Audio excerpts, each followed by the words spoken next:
देखिए बच्चों, ना ये लेक्चर जो है ये SPN government PG college Dausa के फ़िलोसॉफ़ी के द्वितीय वर्ष के विद्यार्थियों के लिए है। और सेकंड ईयर में जो एक फ़र्स्ट पेपर पढ़ाया जाता है लॉजिक यानी तर्कशास्त्र का, उसमें अभी तक आपने जो आधुनिक तर्कशास्त्र है जिसको प्रोपोजिशनल लॉजिक कहा गया है, और जो मुख्यतः प्रिंसिपिया मैथमेटिका जो बर्ट्रैंड रसल का जो ग्रंथ है बड़ा मशहूर, और गॉटलोब फ्रेगे के बाद में जो विकसित हुआ है, जो मुख्यतः तर्क वाक्य की अवधारणा पर आधारित है और 5 प्रकार के लॉजिकल कनेक्टिव्स के आधारित है।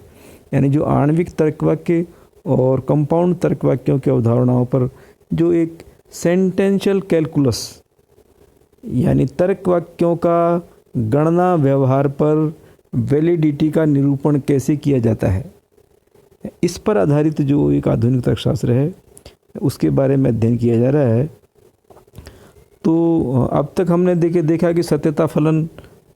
एक फंक्शन को देखा, कि आणविक तर्क वाक्य का अनुसंधान देखा और उसमें सत्य फलनात्मकता को देखा। उसके बाद में हमने देखा कि सत्य फलनात्मकता के बारे में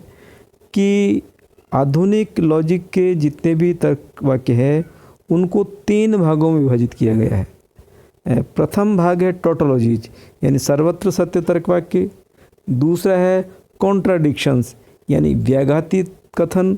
और तीसरा है कॉन्टिंजेंट यानी कि तथ्यात्मक यानी जो प्राकृतिक विज्ञानों के जो कथन है, जो फिजिक्स, केमिस्ट्री, बॉटनी, जूलॉजी में जो पढ़ाया जा रहा है, ये सारे के सारे कंटिंजेंट हैं यानी तथ्याधारित है। ये न टोटोलॉजी है न कॉन्ट्राडिक्शन है। ये समय जिन पर देश काल का प्रभाव हो रहा है वो कंटिंजेंट स्टेटमेंट होते हैं। तो आज हम देखेंगे इसमें जो प्रथम प्रकार के तर्क वाक्य है टोटोलॉजीज, जो सर्वत्र सत्य तर्क वाक्य है, उनका आकार क्या है और उनका तर्कशास्त्र की अध्ययन में उनका महत्व क्या है। तो टोटोलॉजी का नोशन काफ़ी प्राचीन है, जो ग्रीक लॉजिक में भी पढ़ाया जाता था, लेकिन वहाँ पर इसका अर्थ एक पिजोरेटिव सेंस में था कि पुनरावृत्ति के अर्थ में था, कि कोई कि जैसे पेड़ है, पशु है, हरी वस्तु हरी ही होती है। तो ये इस प्रकार की जो पिजोरेटिव सेंटेंस था, लेकिन इस पर और बाद में जब विचार होता गया और विचार होते होते इसको यानी इमैनुअल कांट ने भी लिखा, लेकिन उन्होंने इसका अर्थ सिर्फ एनालिटिकल सेंस में दिया कि जो संप्रत्यों यानी टर्म्स के अर्थ के आधार पर दिया, कि जैसे कुंवारा मनुष्य अविवाहित होता है, तो ये इसको उन्होंने कहा ये एक टोटोलॉजी है। लेकिन फ्रेगे ने जाकर के इसके अर्थ में एक बहुत ही महत्वपूर्ण योगदान दिया, और उन्होंने ये बताया 1884 के अंदर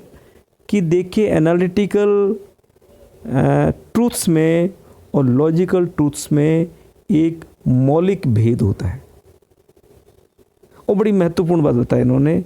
कि जो एनालिटिक ट्रूथ्स और इसमें भेद क्या किया जाएगा। तो उन्होंने कहा कि एनालिटिकल ट्रूथ्स जो होता है वो सिर्फ कथन के जो टर्म्स हैं, किसी भी तर्क वाक्य के जो पद हैं उन पदों के अर्थ के आधार पर किया जाता है, आकार के आधार पर नहीं किया जाएगा। जबकि लॉजिकल ट्रूथ्स में जो टोटोलॉजीज है वहाँ पर पदों के अर्थ से कोई महत्व नहीं है, मतलब कोई सिग्निफिकेंस नहीं है, सिर्फ तर्क वाक्यों के आकार के आधार पर ही उस तर्क वाक्य की ट्रूथ या फॉल्सिटी का निर्धारण होगा। अर्थात अगर कोई तर्क वाक्य सर्वत्र सत्य यानी ऐसे तर्क वाक्य जिनका असत्य होना असंभव है, जिन पर देश काल का प्रभाव नहीं पड़ेगा, जो हर परिस्थिति में सत्य ही होंगे, इसी को टोटोलॉजी कहा। और इसी को आगे जाके तर्कशास्त्र ने बढ़ाया कि देखिए जो सारे लॉजिक के जो नियम आए, उसने कहा जो कंप्लीटनेस और कंसिस्टेंसी प्रूफ थ्योरी जो आई, उसमें कहा कि पहली कंडीशन है कि सारे टोटोलॉजीज लॉजिक के नियम होंगे, और लॉजिक का नियम बनने की क्षमता उसी तर्क वाक्य में है जिसमें टोटोलॉजी होने का गुणधर्म पाया जाता है। इसलिए टोटोलॉजीज का लॉजिक के विकास में एक महत्वपूर्ण योगदान है। Thank you.